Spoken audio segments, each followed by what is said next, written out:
In a Montessori preschool, language development is one of the 4 key areas. Starting as early as in the toddler program, we proactively work to develop our students' vocabulary with explicit instruction and through a number of fun games.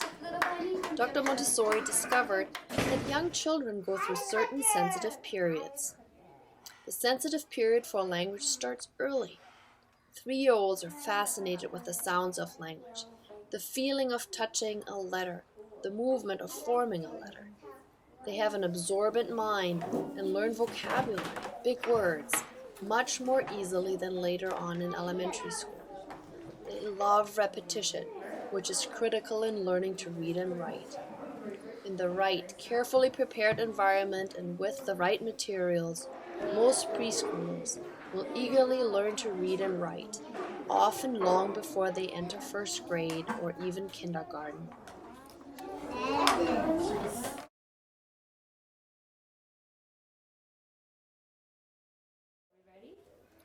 From the earliest ages, our students learn to listen carefully. Here, toddlers name objects and isolate the beginning sound. Here, 3- and 4-year-olds play I Spy with sounds. Sound games teach that words are made up out of sounds, which later get associated with the written symbol, the letters.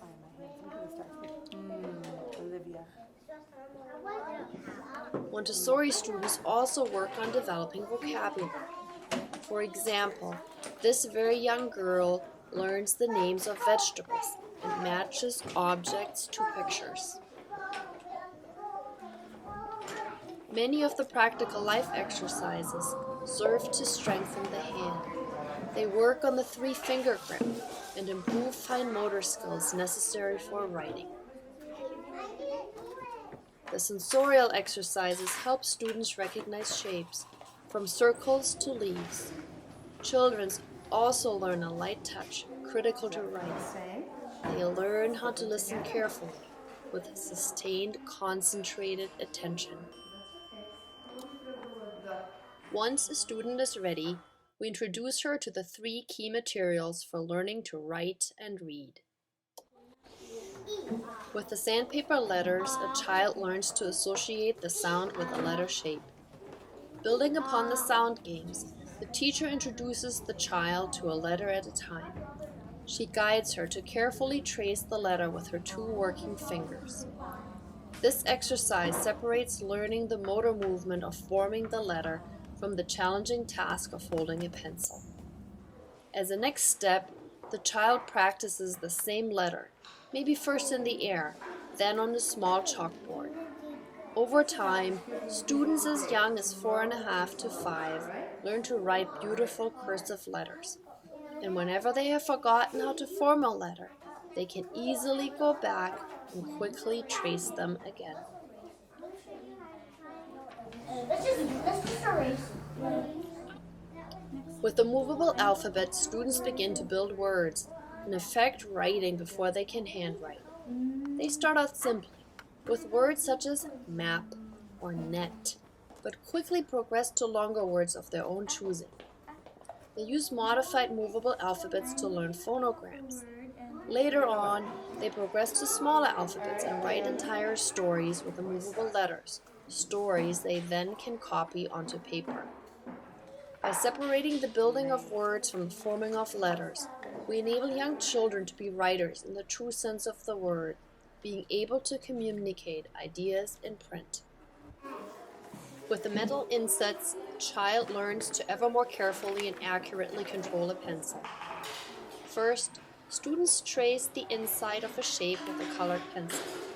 Next, they attempt to trace the outside with another color. Finally, they fill in the resulting shape with careful parallel lines.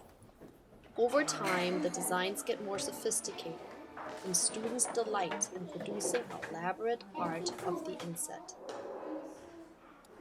Yeah, are we ready to print it out? After this careful preparation, many children in Montessori classrooms suddenly explode into reading and writing.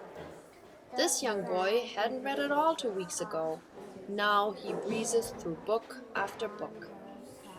Once children have truly understood that words are made of sounds, and sounds can be represented by letters, they are off running. A good Montessori school builds upon that foundation and systematically develops children's skills. While our students often start reading books at this point, we continue to offer many different materials to practice reading. Here, a child labels objects with little cards. Another one labels cards with pictures. Yet another one labels the animals on our little farm. Here, a girl just reads a large quantity of simple words. This boy is reading and acting out simple command cards. Things like hop. This girl is doing the same with more complex ones.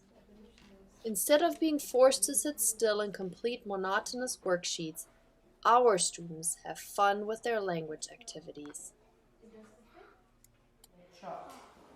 By systematically teaching our students the multi-letter combinations that can stand for single sounds in the English language, we quickly expand the range of texts they can read independently. Here, the child is working on building phonogram boards with a special movable alphabet, where the phonograms being practiced stand out by their color. Children also read mixed phonogram cards and write down their work in cursive. Here, a boy is reading phonogram booklets, isolating all the different ways the sound I can be written in English. At this point, we also introduce puzzle words, high-frequency words with irregular spelling that children need to learn to recognize to become fluent readers.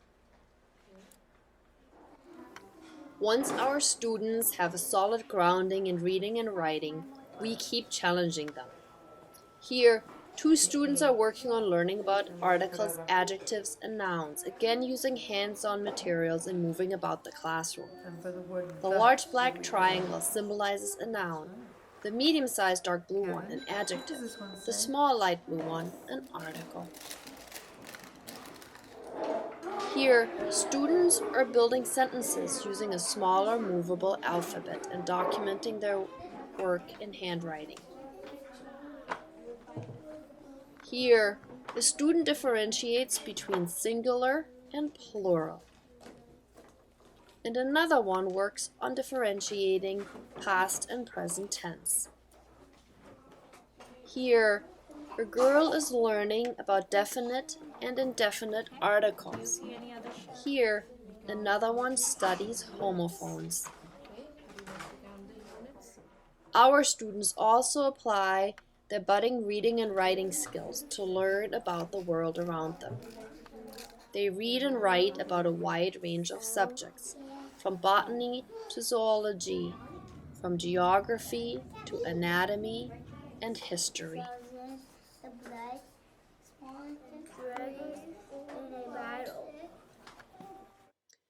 By the time our students complete the 3-year Montessori cycle, most are capable readers. They joyfully write stories, usually in cursive.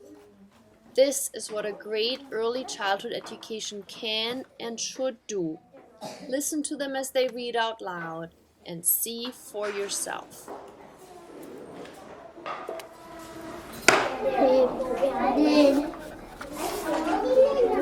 Now hug and hip do not hit the end. Saw I see corn in this garden, said the brain connects spinal cord and helps us to think, feel, see, hear,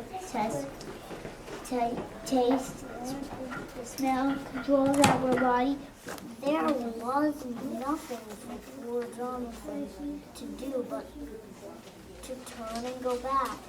How silly I am, he said to himself. How silly I am.